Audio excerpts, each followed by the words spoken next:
যদি কেউ আপনার প্রতি হিংসা করে এরকম আপনার মনে হয়, তাহলে আপনি কয়েকটা কাজ করবেন, ইনশাআল্লাহ হিংসুক আপনার কোনো ক্ষতি করতে পারবে না। নাম্বার 1, সূরা ফালাক সূরা নাস বেশি বেশি পড়বেন।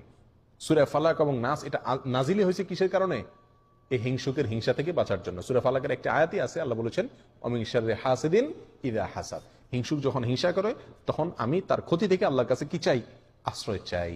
অতএব সূরা ফালাক এবং নাস।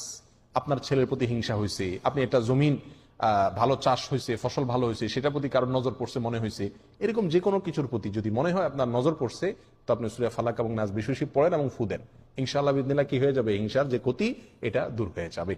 এটা একটা অন্যতম প্রধান উপায়।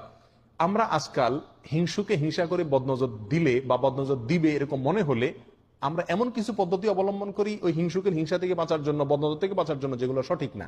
যেমন বাচ্চাকে বদনজর থেকে বাঁচানোর জন্য কপালে কালো টিপ দেয়, দেখছেন?